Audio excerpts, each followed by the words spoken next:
Di sebuah kota kecil yang bernama Peace Country, hiduplah sekelompok warga yang penuh dengan ketenangan dan kebahagiaan. Pada suatu hari, ada sebuah pertandingan baseball sedang berlangsung. Sheriff dan deputi sedang menikmati pertandingan itu. Di tengah pertandingan, terlihat seorang pria tua memasuki area dengan sepucuk senjata di tangannya. Pria bersenjata itu bernama Rory. Sheriff mencoba mendekati Rory dan menyuruhnya untuk meletakkan senjata itu. Rory tidak mau meletakkan senjatanya dan menodongkannya kepada Sheriff. Tanpa basa-basi, Sheriff menembak Rory dan tewaslah pria malang itu. Semua penonton menyaksikannya dan segera bubar. Malam harinya, jasad Rory dibawa ke ruang otopsi untuk diperiksa apakah darahnya mengandung alkohol atau tidak. Sheriff pergi menemui keluarga Rory untuk menjelaskan apa yang sebenarnya terjadi. Sheriff meminta maaf atas kematian Rory karena dia menganggap Rory sedang dalam pengaruh alkohol saat itu. Istri Rory mengaku kalau Rory sudah 2 tahun tidak mengkonsumsi alkohol dan kecewa atas keputusan Sheriff. Kemudian istri Rory menampar Sheriff dan pergi meninggalkannya. Besok harinya, istri Sheriff yang bernama Judy mencoba menenangkan hati Sheriff. Dia merasa bersalah atas perbuatannya kepada Rory, namun Judy mengatakan kalau itu adalah keputusan yang benar menurutnya. Sheriff kemudian meraba perut Jody dan menyuruhnya untuk banyak istirahat karena Jody sedang hamil. Saat sedang di kantor, Sheriff mendapat telepon dari Jim yang melakukan otopsi jasad Rory. Dia mengatakan kalau hasil cek lab Rory tentang alkohol adalah negatif. Namun Sheriff tidak percaya dengan hasil tersebut. Jim juga mengatakan kalau hasil tes narkoba Rory akan keluar beberapa hari lagi. Sheriff mencoba menginvestigasi tempat kejadian perkara dan menemukan seorang pria yang sedang terdiam di atas kursi penonton sendirian. Sheriff menyapanya, namun pria tersebut tidak merespon. Setelah beberapa kali memanggil, akhirnya pria tersebut sadar akan panggilan Sheriff. Kemudian pria itu meninggalkan Sheriff karena harus menjemput anaknya. Di sisi lain, Jody yang berprofesi sebagai dokter mendapat pasien yang bernama Bill. Istri Bill mengatakan kalau suaminya akhir-akhir ini terlihat tidak biasa.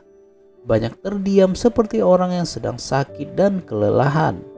Tatapan Bill kosong dan susah untuk diajak berbicara seperti orang normal. Malam harinya, istri Bill mendengar mesin traktor mereka menyala dan gudang terlihat terbuka. Istri Bill memutuskan untuk pergi ke gudang itu dan memeriksa apakah Bill ada di sana. Sesampainya di gudang, istri Bill tidak menemukan seorang pun di sana. Tiba-tiba istri Bill mendengar suara teriakan anaknya dari dalam rumah. Istri Bill segera menghampiri anaknya dan menanyakan apa yang terjadi. Anaknya terlihat takut dan mengatakan kalau ayahnya sedang mencarinya sembari membawa pisau dapur.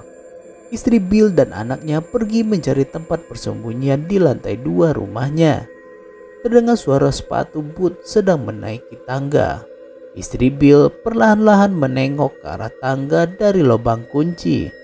Tiba-tiba Bill muncul di depan pintu tempat istri dan anaknya bersembunyi, kemudian mengunci pintu tersebut dari luar. Istrinya berteriak dan meminta Bill untuk membuka pintu tersebut. Namun Bill tidak menghiraukannya dan membanjiri rumahnya dengan bensin. Bill kemudian menyalakan api dan seketika rumahnya terbakar di lahap si jago merah. Istri dan anak Bill mati terbakar, sedangkan dia pergi memotong rumput tanpa rasa bersalah. Pemadam kebakaran segera datang ke lokasi untuk memadamkan api dan Sheriff juga ada di sana. Sheriff dan Jody menghampiri Bill yang terlihat sedang duduk dengan tangan terborgol.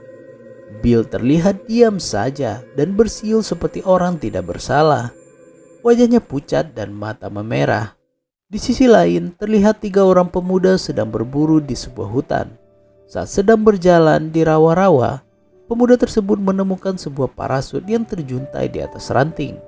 Pemuda itu tiba-tiba kaget karena menemukan sebuah mayat terlilit parasut dari dalam air. Ketiga pemuda itu menghubungi Sheriff dan memintanya untuk memeriksa mayat tersebut. Sheriff dan deputi datang ke TKP dan mencoba mencari pesawat yang terjatuh di sekitar area penemuan jasad. Saat sedang melakukan pencarian di sungai, Sheriff melihat sebuah pesawat berukuran besar yang berada di dalam air.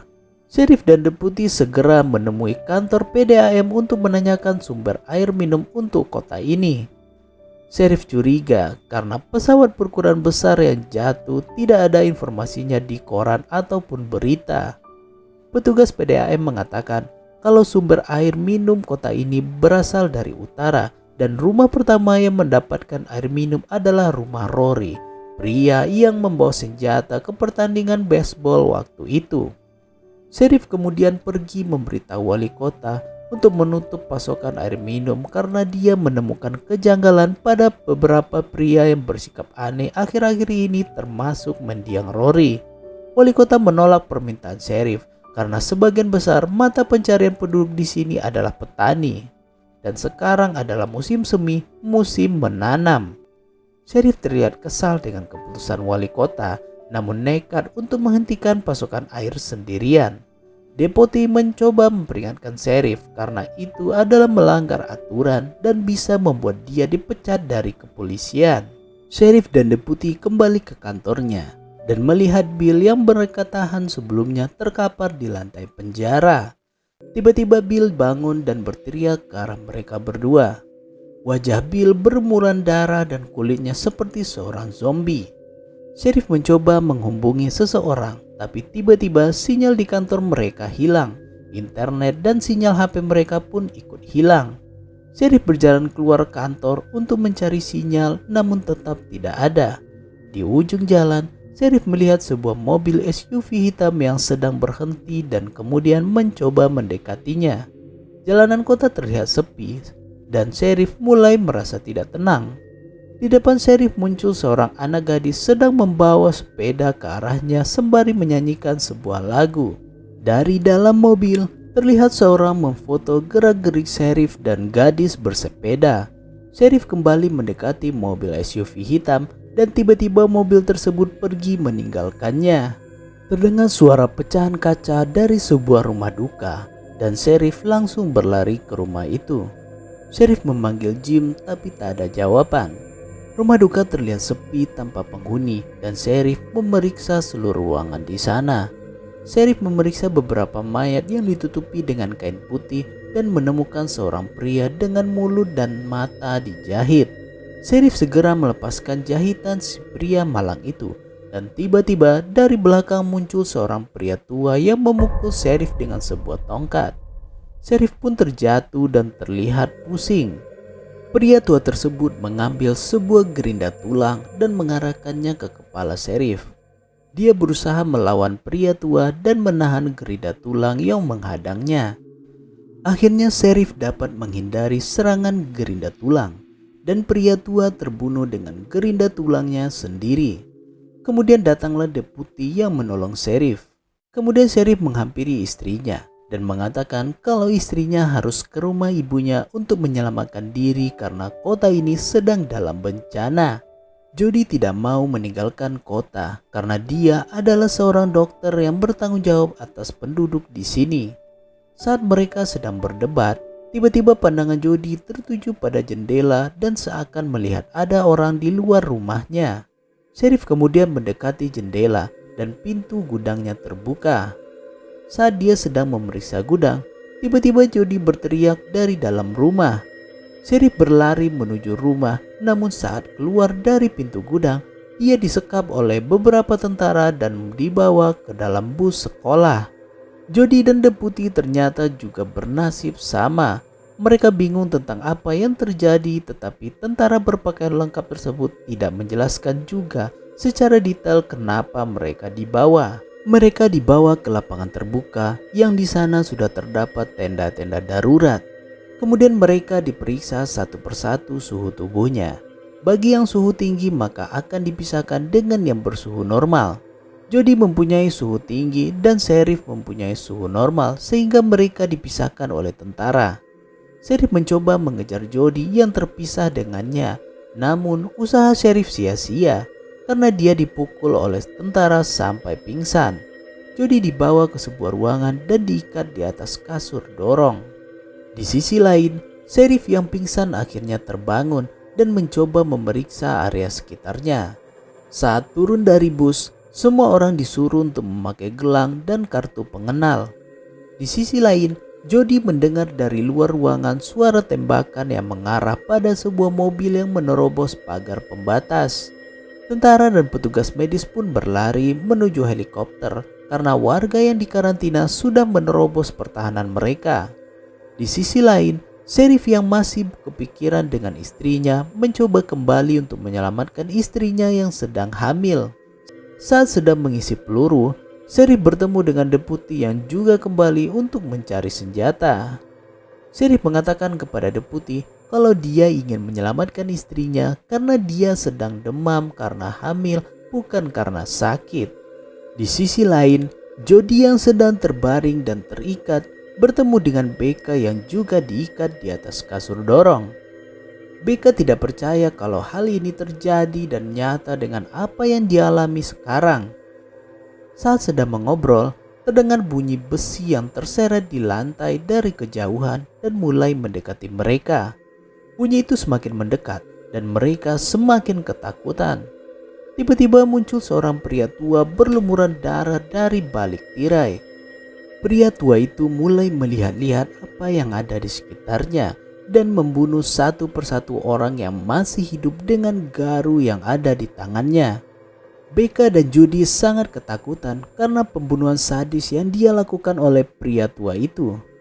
Tibalah giliran Becca yang akan ditusuk oleh garu, namun Jody berteriak dan memohon untuk tidak membunuh Becca. Pria tua itu akhirnya tidak membunuh Becca, tapi menghampiri Jody untuk membunuhnya duluan. Jody mulai gemetar dan mencoba membuka ikatan pada tubuhnya. Saat akan menusuk Jody, pria tua tersebut ditembak dari belakang oleh Sheriff dan mati seketika. Sheriff segera melepaskan ikatan Jody dan juga melepaskan ikatan Becca. Dia memberitahu deputi kalau mereka harus ke pemberhentian truk Quickspill untuk evakuasi. Deputi mencoba mencari mobil yang bisa mereka gunakan agar lebih cepat menuju Quickspill. Pada saat mencari mobil, muncul 3 pemuda bersenjata yang sedang mengejar seseorang. Sheriff dan pengikutnya bersembunyi untuk menghindari 3 pemuda tersebut. 3 pemuda itu membunuh pria yang mereka kejar secara sadis dan meletakkan jasadnya ke atas mobil bak dan pergi meninggalkan lokasi. Sepertinya 3 pemuda itu sudah terkontaminasi oleh virus yang membuat mereka ingin membunuh seperti pelaku-pelaku lainnya. Sheriff dan pengikutnya tidak punya pilihan lain kecuali jalan kaki menuju Quickspill. Saat melewati rumah pacar Becca yang bernama Scotty, mereka dihadang oleh senapan laras panjang. Becca berusaha meyakinkan Scotty kalau dia dan yang lainnya baik-baik saja dan tidak terkontaminasi virus. Akhirnya Scotty menurunkan senjatanya dan bergabung dengan mereka. Sheriff mendengar dari kejauhan suara sekelompok orang yang mendekati rumah Scotty dan menyuruh seluruh orang masuk ke dalam gudang. Ternyata benar, muncul beberapa tentara sedang menuju rumah Scotty. Tentara itu menemukan ibu Scotty yang sedang bersembunyi. Melihat ibunya ditarik dan dipaksa oleh tentara, Scotty memaksa untuk keluar gudang kemudian berlari menghampiri ibunya sambil memohon. Namun tentara menembaki mereka berdua hingga mati di tempat. Becca ingin berlari juga mengejar pacarnya, namun Sheriff menahannya karena dia akan ikut terbunuh. Tentara-tentara itu memeriksa seluruh area, termasuk gudang tempat Sheriff bersembunyi. 1 orang tentara memasuki gudang, kemudian Sheriff dan deputi menyergapnya. Mereka mengancam akan membunuh tentara muda itu jika dia tidak memberitahu apa yang sebenarnya terjadi. Tentara itu mengaku hanya tahu di kota ini terjadi kecelakaan dan dia diterbangkan ke sini untuk membersihkan orang-orang yang terkena virus. Sheriff kemudian melepaskan tentara itu karena dia berjanji tidak akan memberitahu teman-temannya tentang keberadaan mereka. Pagi harinya, Sheriff dan yang lainnya meneruskan perjalanannya menuju Quickspill dan mampir sebentar ke rumah Sheriff. Deputi dan Becca mencoba mencari mobil, kemudian berpisah dengan Sheriff dan Jody. Jody mengambil barang di rumahnya yang diperlukan, dan begitu juga dengan Sheriff. Saat Jody memasuki ruang tempat tidur calon bayinya, tiba-tiba di belakangnya muncul istri dan anak Rory yang sudah terkena virus. Di sisi lain, Sheriff memanggil Jody untuk segera bergegas, namun Jody tidak memberi tanggapan. Pistol Sheriff terjatuh dan tangannya ditusuk oleh istri Rory dengan pisau. Istri Rory menodongkan senjata untuk membunuh Jody, namun Sheriff mencoba bernegosiasi untuk mengalihkan Jody.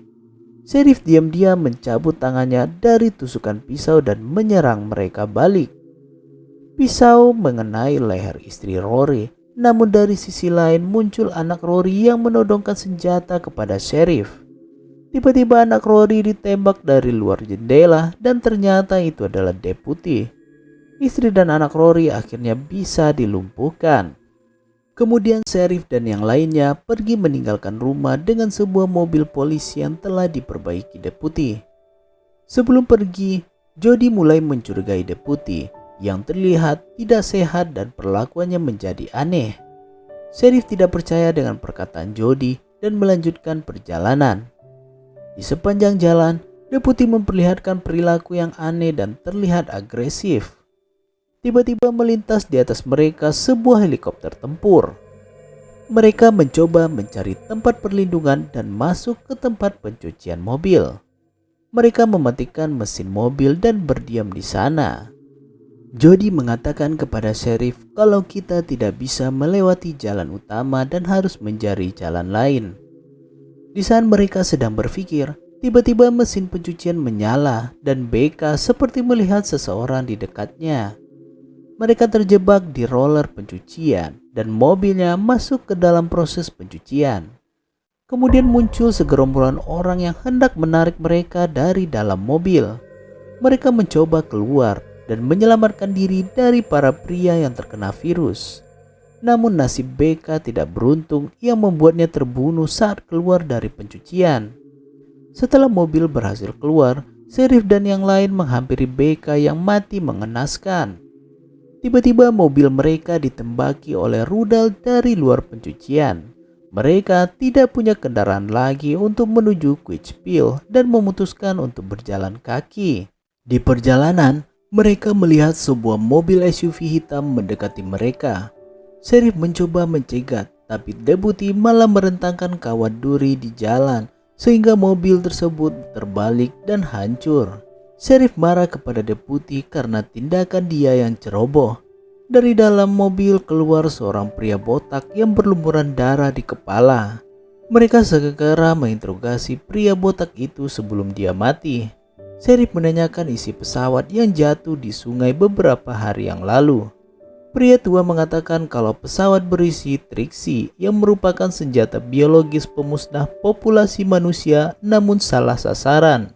Sheriff kesal dan memukul pria botak itu.